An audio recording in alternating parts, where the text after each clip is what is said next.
the man with trembling hands. The afternoon sun was fading behind the haze of city towers, casting a golden shadow over the small grocery store nestled between two busy roads in Mountain View. It was one of those places you wouldn't notice unless you were looking for it. A humble store with flickering lights and aging shelves, run by a family who greeted everyone with warm smiles and soft voices. Most people didn't know this was Sundar Pichai's favorite stop after work. He could afford the finest supermarkets in Silicon Valley, but here, nobody asked for selfies. Nobody whispered about Google or board meetings. Here, he was just Sundar. On this particular Thursday, Sundar walked in with his phone in his pocket and his mind heavy with problems. It had been a long day filled with strategy talks, tech forecasts, and decisions that could shift billions of lives. He was tired. Not the kind of tired sleep could fix, but the deep, soul-scraping kind that came from carrying too much for too long. He just wanted to pick up a few things for dinner: milk, lentils, and maybe a bag of rice. But as he reached for a basket, something caught his eye. A man, perhaps in his late 70s, stood at the checkout counter. His hands were trembling, the way old hands do when time has taken more than it has given. His coat was too large, and his shoes looked like they'd walked 1,000 miles, without complaint. Beside him on the counter lay a few simple items: a loaf of bread, 2 bananas, a can of beans, and a bottle of milk. Essentials.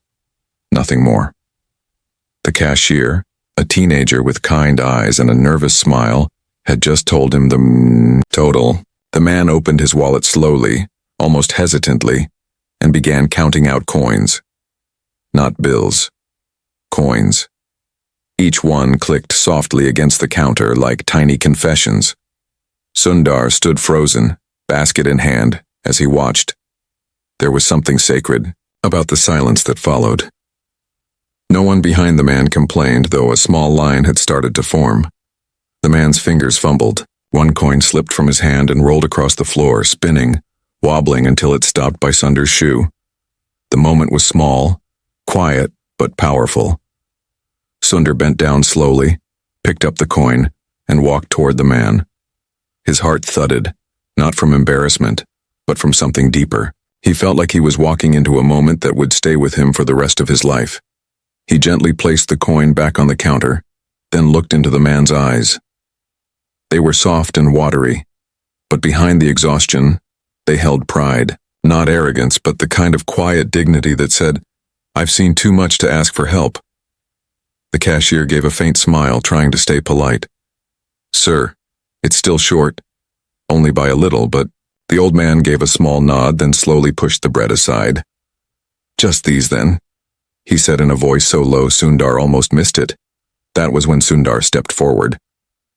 Without a word, he reached for his own card, tapped it on the machine, and said, "Please include the bread." The old man turned sharply, surprised. For a moment, neither spoke. The silence between them was thick with unspoken questions. Then the old man shook his head slowly. "I can't let you do that, son." "You're not letting me," Sundar said softly. "I'm just doing it." The cashier blinked, unsure of what to do, then finally nodded and packed the groceries. Sundar turned to the old man again, but this time he saw something flicker across his face.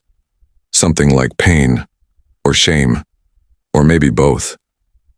"Thank you," the man whispered. "But why?" Sundar paused. He wanted to say something wise or comforting, but no words came. Instead he said, "Because once, someone did it for me." He hadn't meant to say that. It slipped out of his mouth before he could stop it. And in that instant, something shifted. The man's eyes locked on his. His shoulders relaxed slightly, like someone who had been holding his breath for years and just remembered how to exhale. Sundar watched as the man took the bag of groceries, nodded once more, and slowly made his way toward the door. The bell above the frame gave a soft chime as it opened, and then, just before stepping into the fading light, the man turned and looked back. Not with a smile, but with something even more powerful. A look that said, "You changed something. Maybe not the world, but something." Sundar stood there, the card still in his hand, his heart unexpectedly full. But that was only the beginning. He had no idea who the man was, no name, no background, just a presence, a moment. And later that night, as Sundar lay in bed staring at the ceiling, something inside him wouldn't settle. The memory of the man's trembling hands, the quiet pride, the deep sadness in his eyes, it all stayed. He didn't know why. Not yet. But something told him this story wasn't over. The face that wouldn't fade night settled over Mountain View like a soft blanket, but Sundar Pichai couldn't sleep. He lay in bed, eyes wide open, while the room around him remained dark and still. Outside the window, the wind whispered through trees and the occasional car passed by, but none of it reached him. The face of the old man haunted his thoughts, not in a frightening way, but in the way that deep sadness lingers, asking to be understood. He kept seeing those trembling hands, that quiet dignity, the way the man tried to hold his head high even when he couldn't afford a loaf of bread. Sundar had seen poverty before. He had grown up in Chennai, in a modest home, where he and his brother shared a room and their parents worked hard to give them a future. He had waited in lines for rice and saved money for school books. But this felt different. This wasn't a memory. This was now. And more than anything, there was something familiar about the man's eyes, not the shape or color, but the story behind them. It was like they carried a secret that Sundar almost recognized. He tried to brush it off, telling himself it was just another act of kindness, a small moment in a busy day. But the feeling wouldn't leave. The next morning, Sundar skipped his usual routine. No emails, no calls. He told his assistant he'd be in late and walked back to the grocery store, the same one where everything had changed the day before. The store was quiet. A gentle bell rang as he stepped inside. The air smelled of old wood and fresh fruit. He approached the counter where the same young cashier stood, wiping down the register. "Morning," Sundar said gently. "Do you remember the man who was here yesterday? The elderly gentleman with the coins?" The cashier looked up, eyes lighting with recognition. "Yeah, I remember. He comes in sometimes. Not often, just when he really needs something." "Do you know his name?" Sundar asked. The boy shook his head. "No, sir. He never says much. We just call him Mr. S." Sundar frowned. "Mr. S?" "Yeah. He once said his last name started with an, so that's all. He's polite, quiet, but you can tell. He's been through a lot." Sundar thanked him, bought a bottle of water and stepped outside. He stood there for a long moment watching people walk by. Some were rushing, heads down, glued to their phones. Others strolled slowly, talking or laughing. But none of them looked like the man from yesterday. Something inside Sundar shifted again. This wasn't just curiosity. It felt like responsibility.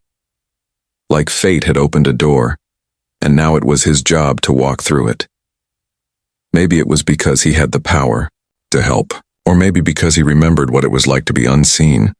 He returned later that evening hoping to catch the man again, but he didn't show. Sundar waited. 2 days passed, then 3. Still, no sign of Mr. S on the 4th day. Something unexpected happened. As Sundar walked through the nearby park on his way home, he spotted a man sitting on a bench under a large oak tree. The man wore the same oversized coat, the same worn shoes. He was feeding bits of bread to a group of pigeons, his hands shaking slightly with each toss. It was him. Sundar approached slowly, not wanting to startle him. He sat down at the other end of the bench, leaving space between them. The man didn't look up. He simply kept tossing crumbs, his eyes locked on the birds like they held all the answers. After a long silence, Sundar finally spoke. "Hello again." The man glanced at him, recognition flickering across his face. But he said nothing. "I didn't get your name the other day," Sundar said quietly. The man turned back to the birds. "Most people don't ask." "I'm Sundar," he offered. Another long pause. Then, almost like a whisper, "Surya." Sundar blinked. The name hit something inside him. It was an old name, one you didn't hear much anymore. It meant sun in Sanskrit, powerful yet humble. Thank you for letting me help, Sundar said. I hope you don't mind. Surya gave a dry chuckle, the kind that sounded more like a sigh. It was hard to accept, but sometimes pride is heavier than hunger. They sat in silence again. A soft breeze passed through the leaves, rustling the branches above. You remind me of someone, Sundar said after a while. I've been told that before, Surya replied. May I ask where you're from? Surya looked up at the sky as if searching through the clouds for memories. Everywhere. But once, a long time ago, I lived in Madras. Sundar's breath caught in his chest. I grew up there too, he said, his voice barely audible. Surya didn't respond, but his hand paused mid-toss. Something unspoken passed between them, a thread fragile but real. Then Surya stood up slowly, carefully. He looked down at Sundar with tired eyes that held years of stories. Thank you for the bread, he said. But I didn't need the food. I needed to be seen. And then he walked away. Sundar sat alone on the bench watching the pigeons flutter into the fading sky. His heart felt heavy, but in a way that made him want to move, to understand, to act. Because this wasn't just about groceries. This was about something far bigger. And Sundar wasn't ready to let it end here. The letter under the bench, the next morning, came slow and gray, as if the sky itself had grown tired. Clouds hung low over the hills of Mountain View, and a soft drizzle painted the streets with the kind of melancholy that seeps into your bones. Sundar Pichai sat by his window, holding a warm cup of tea that had long since gone cold. He had meetings to attend, deadlines waiting, and people across the globe depending on his decisions. But none of that felt real today. His mind was still sitting on that park bench beside a man named Surya. The words kept echoing in his head. I didn't need the food. I needed to be seen. There was something profound in that. Something simple, yet heavy. Sundar knew what it meant to feel invisible. In his early days in the United States, when his accent made people talk slower to him, when his clothes didn't quite match the rooms he walked into, he had worked hard to be heard, to be recognized. But this wasn't about career or ambition. This was about humanity. He returned to the park later that afternoon, hoping to find Surya again. The same bench stood under the oak tree, damp from the morning rain, its wooden surface worn and familiar. Pigeons still lingered nearby, pecking at invisible crumbs as if waiting for their friend. But Surya wasn't there. Sundar sat anyway, his coat pulled tight against the wind. The city moved around him. Children laughed in the distance, a dog barked, cars passed, but inside him, everything was still. He was about to leave when something caught his eye. Tucked beneath the bench, between the planks of wood, was a small folded piece of paper, old, crumpled, and almost hidden. Sundar reached down, fingers brushing against the damp earth, and gently pulled it free. There was no envelope, just a single sheet folded 3 times. He hesitated before opening it, unsure if it was meant for someone else. But something told him it was left for him, not by accident but by choice. The handwriting was shaky but elegant, the kind of script people learned long ago when letters were written with care and patience. To the stranger who noticed, I once had a name people remembered. I once had a job, a family, a home. Now I'm a shadow. I didn't end up here overnight. Life doesn't work like that. It erodes slowly, like water carving through stone. First, it was the job loss, then the illness, then the loneliness. And before I knew it, the world had moved on without me. Most people look away. They see the coat, the shoes, the gray hair, and assume I made bad choices. Maybe I did. But more than anything, I just ran out of time. I sit on this bench because it's the last place that feels real. Birds don't judge. Trees don't forget. And then you came. You didn't just give bread. You gave something far more precious. A moment of being seen. If you ever wonder why that matters, remember this. We all become invisible eventually, unless someone chooses to look. Thank you for looking. As Sundar read the letter 3 times, each word sinking deeper, his throat tightened and a dull ache settled behind his eyes. He folded the note carefully and placed it in his pocket like a treasure. He wasn't emotional by nature, but this was different. This was real in a way that all his high-rise meetings and quarterly reports never could be. He stood slowly, letting his eyes wander across the park. Every person he saw now carried new meaning. A young man scrolling through his phone, a woman adjusting her child's jacket, an older couple walking hand in hand. Any one of them could be a surya in the making. Everyone had a story, and most of those stories were invisible. Back at home that evening, Sundar didn't go straight to his office or check his emails. Instead, he sat at the kitchen table and took out a notebook. It had been years since he had written anything by hand, but tonight, he needed the slowness of it. He began to write, not for the public, not for the press, but for himself. A memory, a moment, a promise, a way to remember. Over the next few days, Sundar made it a habit to visit the park. He brought a spare sandwich, a bottle of water, a blanket, just in case. But Surya never returned. It was as if he had vanished, leaving only that note and the echo of his voice. Sundar began asking around quietly.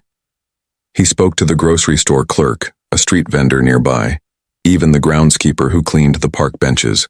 No one knew much. Just that Surya came and went like the wind. Always polite, always quiet, never asking for more than he needed. But then, on the 7th day, Sundar got a lead. A woman named Amita, who sold flowers outside the train station, mentioned an older man who matched Surya's description.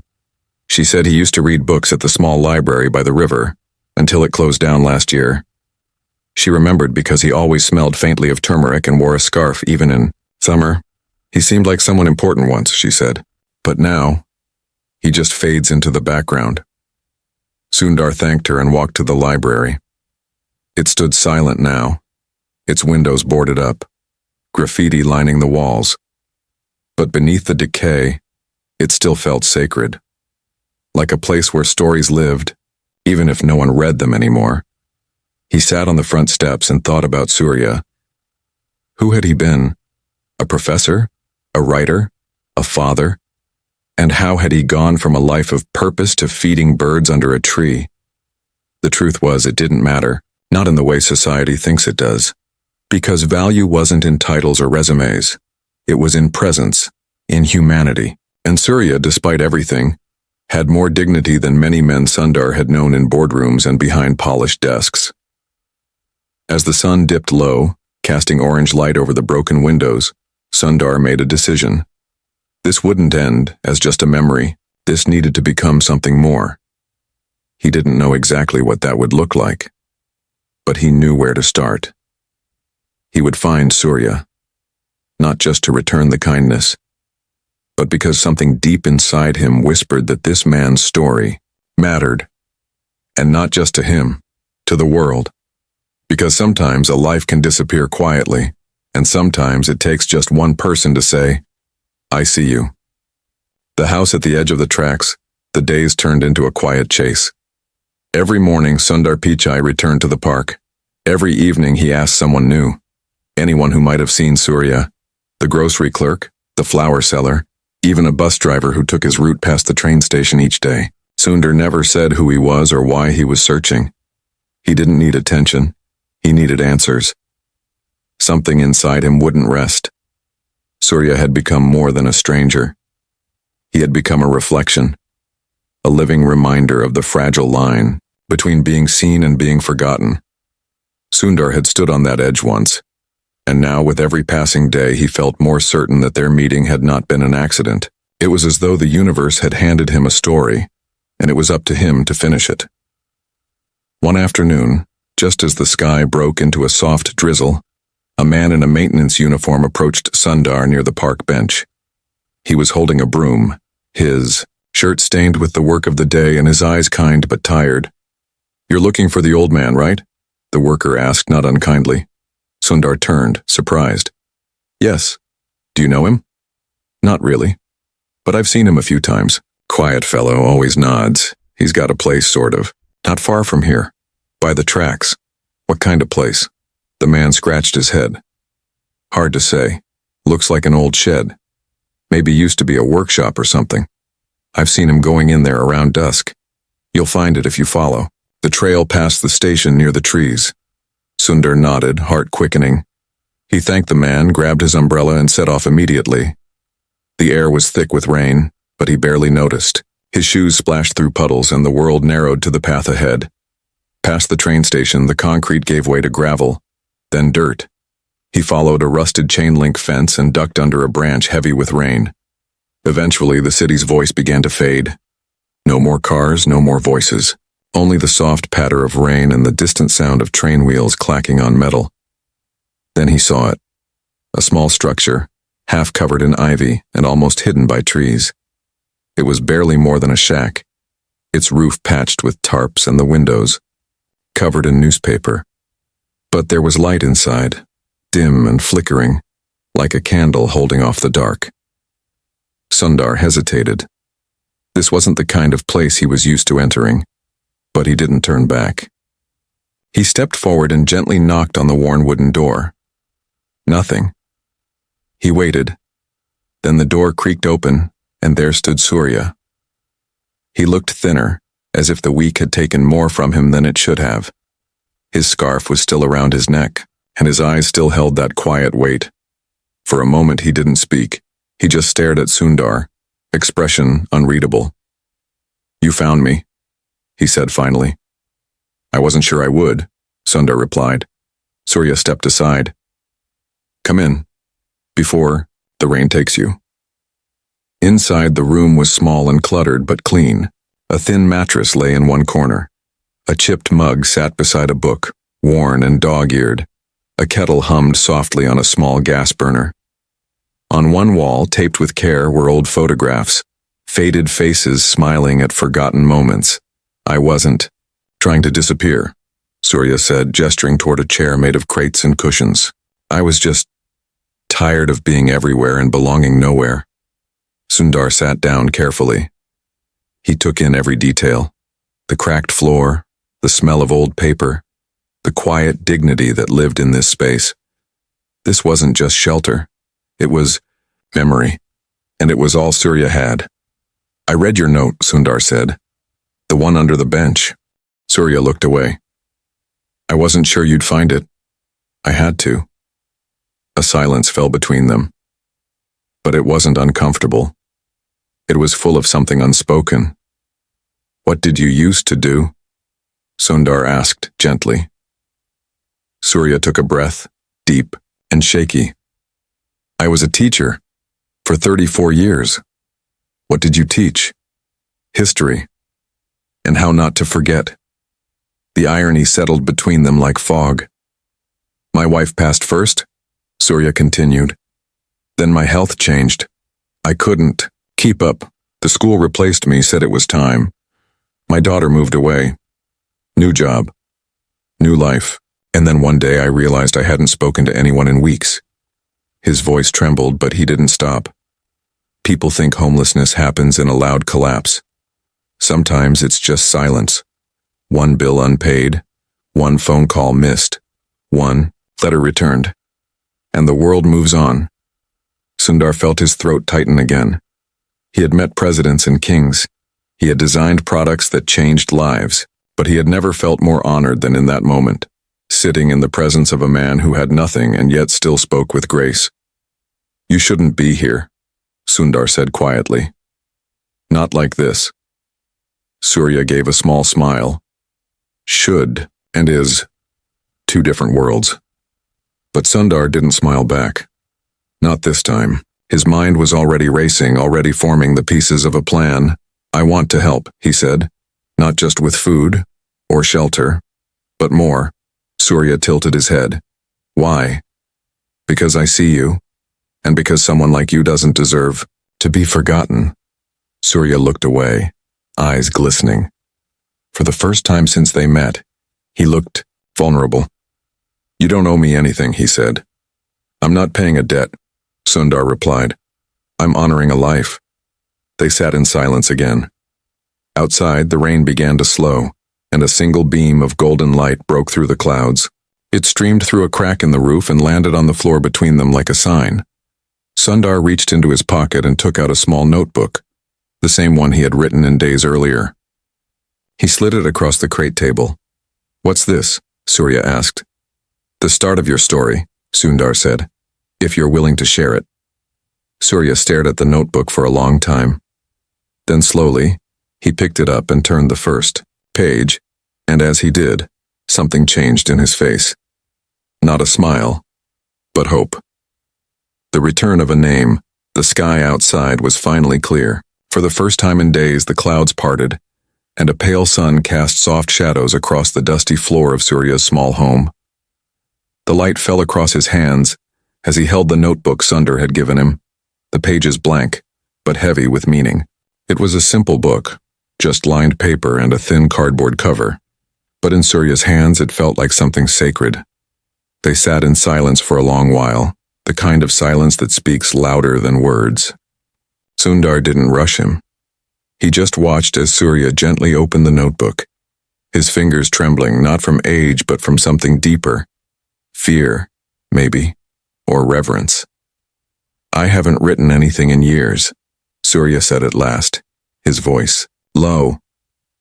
"I used to write every day. Lessons, ideas, memories. Then one day I stopped. I told myself I didn't need to anymore, that there was no one left to read them." Sundar leaned forward slightly, his voice soft. "Someone will read this, even if it's only me." Surya gave him a glance that was almost a smile. "You know, it's strange," he said. "After all these years, the hardest part isn't writing. It's remembering that I still have something to say." He looked down at the first page again, pen poised just above the lines. And then, slowly, carefully, he wrote the first word. His name, Surya. He paused for a moment, staring at the letters as if trying to recognize himself in them again. "I used to think names were permanent," he said, "but they can fade. People stop saying them, stop asking, and before long, even you start to forget your own story." Sundar nodded, feeling the weight of every word. "Then it's time to bring it back."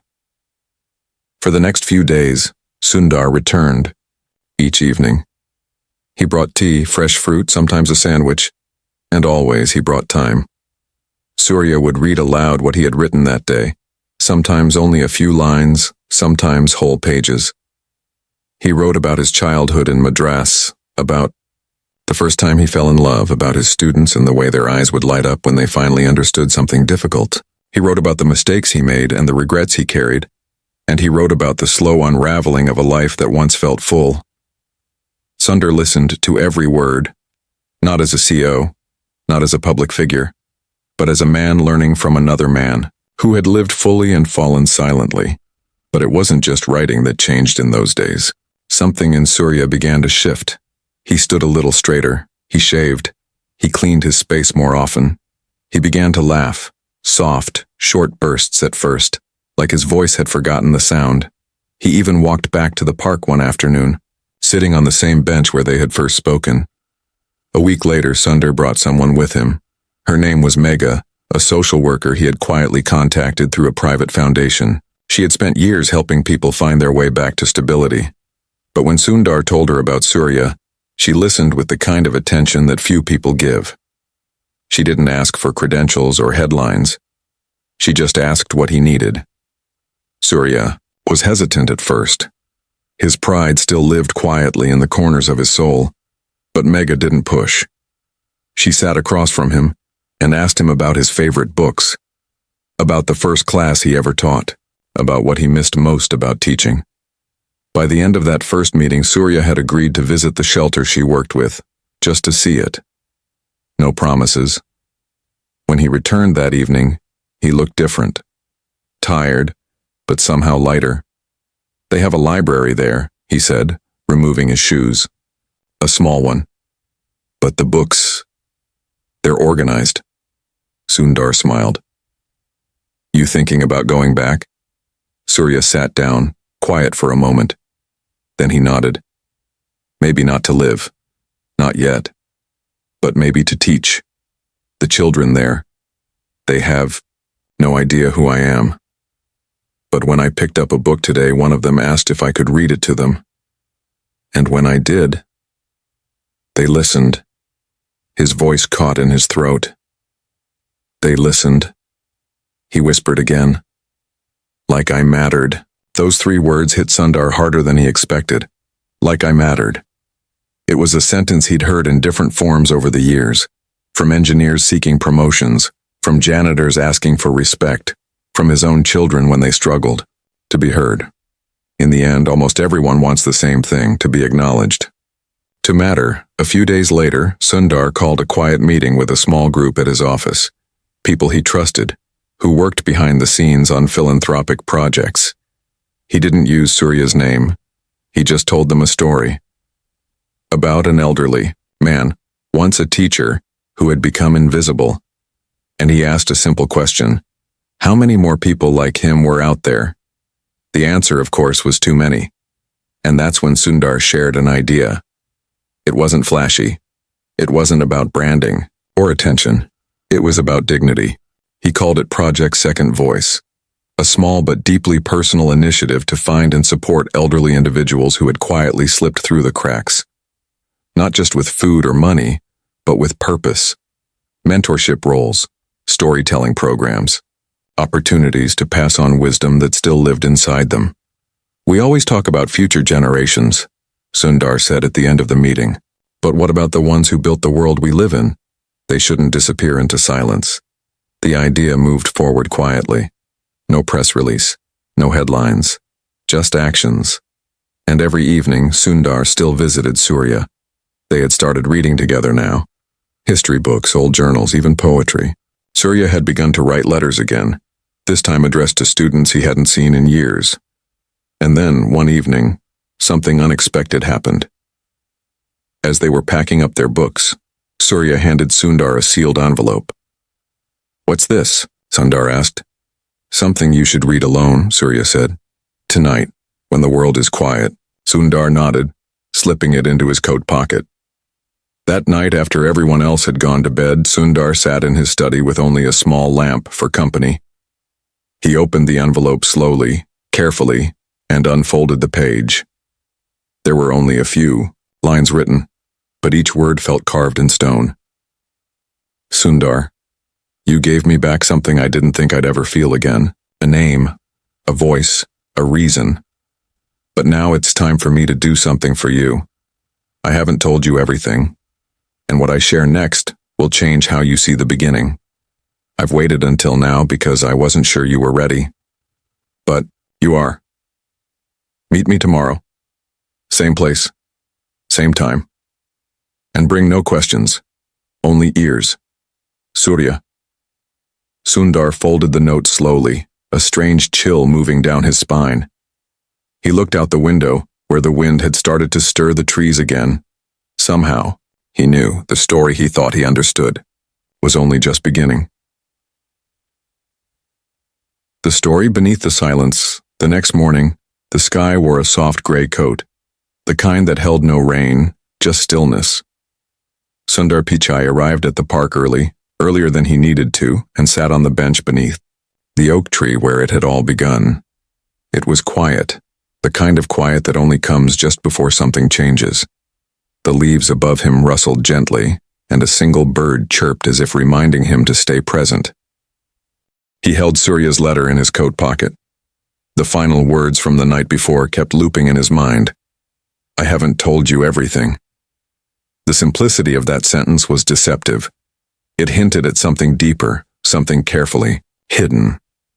For weeks, Sundar had peeled back the layers of Surya's life, and now it felt like he was standing at the edge of a final truth. One he wasn't sure he was ready for, but knew he had to face. Then, in the distance, he saw him. Surya walked slower than usual, but with more intention. He wore his same old scarf, but his shirt looked freshly washed, and he carried a folder under one arm. Sundar stood as he approached. "You came early," Surya said. "I couldn't wait," Sundar replied honestly. Surya smiled, but it wasn't his usual tired smile. It was calmer, almost peaceful. "I think it's time," he said, sitting down slowly beside Sundar on the bench. He held out the folder. What's this? Sundar asked. The rest of the story, Surya replied. Everything I didn't say. Sundar opened the folder gently. Inside were yellowing pages, some typed, some handwritten. Newspaper clippings, photographs, journal entries. And near the back, a small printed document that caught his eye immediately. It was a certificate. Issued in 1975. From the Indian Institute of Technology, Kharagpur. Sundar's heart skipped. You went to IIT? He asked. Surya nodded. Long before you. Why didn't you tell me? Because you wouldn't have listened the same way, Surya said softly. Not at first. I needed you to meet me without the frame, without the labels. Only then would you really see me. Sundar looked down at the certificate again, then at the clippings. One headline read, Madras Professor Awarded National Teaching Honor. Another was a photograph of Surya shaking hands with a former Prime Minister of India. You were famous, Sundar whispered. Once, Surya replied. But fame isn't what matters, not really. It fades. What lasts are the lives we touch, and how we show up when no one's watching. He paused, then continued. I knew who you were the moment you walked into that grocery store. Sundar looked up in surprise. You? You recognized me? Surya nodded. You were in the papers. In articles on TV, I knew your story. The boy from Chennai who rose to the top. And when I saw you there, reaching for rice, I felt something shift. Why didn't you say anything? Sundar asked. Because I wanted to see who you were when no one was looking, Surya said. And what I saw gave me hope. Sundar sat still, the weight of those words pressing gently on his chest. When you helped me, Surya went on, you weren't helping a man with a title or history. You were helping someone you thought had none. And that, Sundar, is character. The silence between them grew rich with understanding. After that day, Surya continued, I watched how you returned, how you listened, how you gave me time, not just charity. That's when I knew maybe the world wasn't lost after all. Tears rose unbidden in Sundar's eyes, but he blinked them away. You could have done so much, he said. You still can. Surya gave a small nod. And maybe now I will, because of you. But you must promise me something. Anything. Don't make this story about saving someone. This isn't about rescuing an old man. It's about remembering that even those who seem forgotten are still teachers, still leaders, still worth something. Sundar took a long breath, then said, I promise. They sat in silence for a while longer, letting the moment sink in. Then Sundar asked, What do you want to do next? Surya smiled. Teach again, not in schools, not with chalkboards, but with stories, with life. There are young people who need to hear not just where technology is going, but where we've been. You'll have that chance, Sundar said. We'll make sure of it. True. To his word, Sundar set it in motion. Through Project Second Voice, Surya was given a new home. Simple, dignified, with bookshelves he filled himself. And once a week, he spoke to groups of students, young adults, even Google interns. Not as a guest, not as a project, but as a teacher. He spoke of failure, of love, of losing everything and learning to find meaning again. He spoke of dignity, not as an idea, but as a practice. Soon, more elders were invited to speak, to write, to mentor. And with each story shared, the invisible became visible. The forgotten remembered. Surya never sought recognition. He never asked for the spotlight. But word spread, quietly, respectfully, and people came. Not because he was famous, but because he was true. One day after a talk, a student asked him, Sir, what's the most important thing you ever learned? Surya thought for a long moment. Then he said, that sometimes the smallest kindness can return the loudest voice. That night Sundar sat once again on the bench beneath the old oak tree. He looked up at the sky, now clear and endless. He remembered the first time he had seen Surya there, counting coins with trembling hands, and he realized how much had changed, how much still could. Because the truth was, this story was never just about one man helping another. It was about how a single moment, unseen by the world, can ripple across lives, and how the simplest act of respect can echo louder than any invention. As Sundar stood to leave, he glanced back once more. The bench was empty now, but the space it held would never be silent again.